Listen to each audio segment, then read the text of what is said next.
Do you consider yourself a complainer?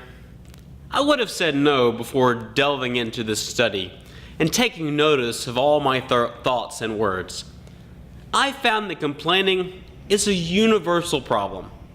We don't like our bodies, the cost of prescription drugs, the way people drive, what's on television these days, or the habits of our neighbors. Tell me if any of this sounds familiar. I wish we could afford to take trips like she does. Why can't this generation be more like we used to be? Why isn't anyone helping me in this ministry at church? Complaining is a heart attitude. Matthew 12:34 says, "Whatever is in your heart determines what you say."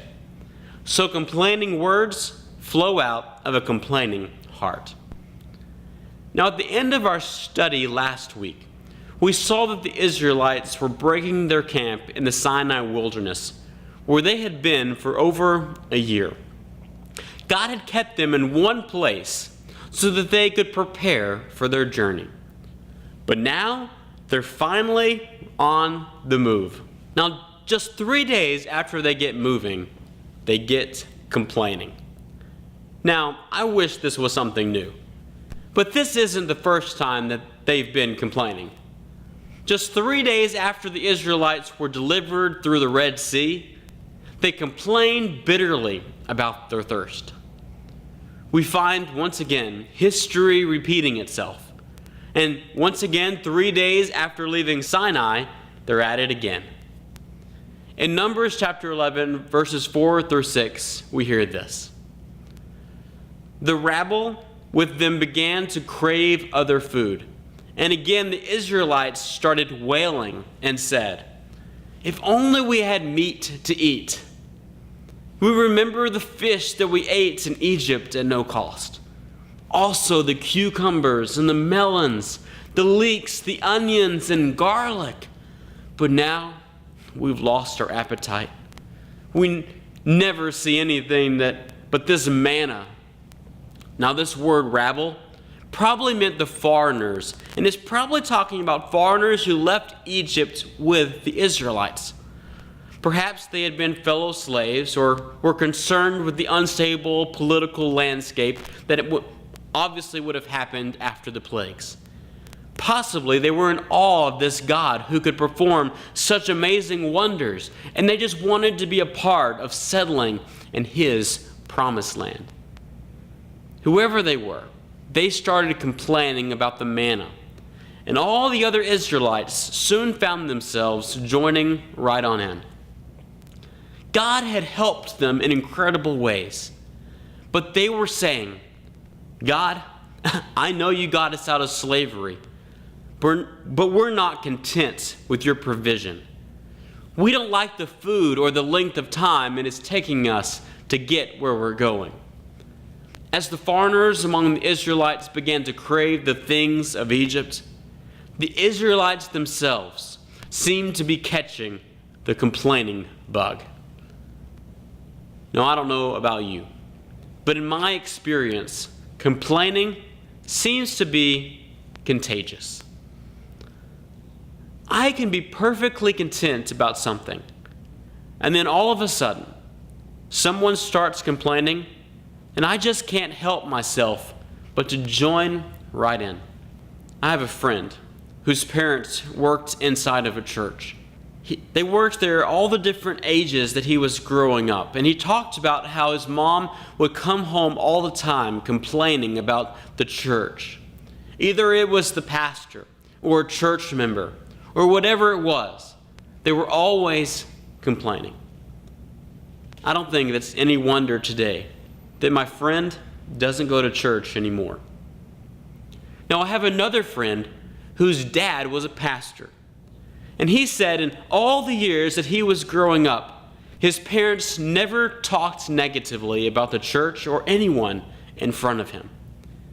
He said it wasn't until later in life that they told him that they had intentionally decided to never say an unkind word about the church or anyone in it in front of their kids.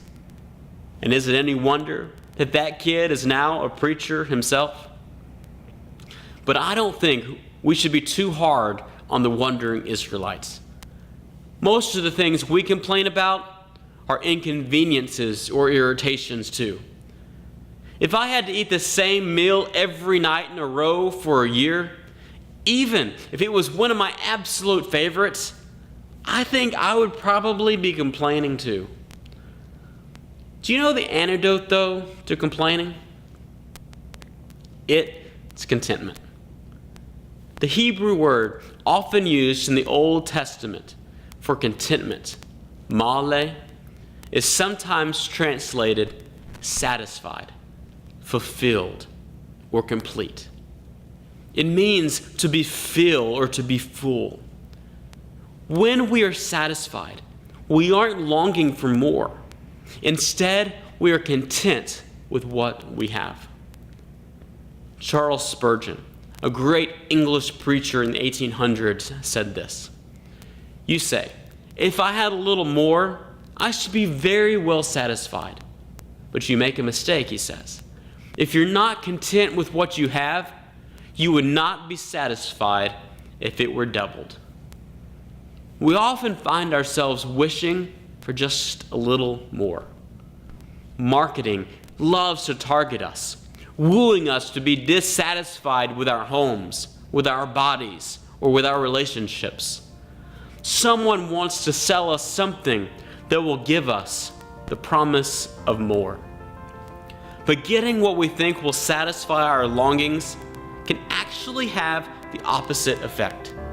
Sometimes getting more can be the worst thing for us. In Numbers chapter 11, verses 18 through 20, God says, "Tell the people, consecrate yourself in preparation for tomorrow, when you will eat meat.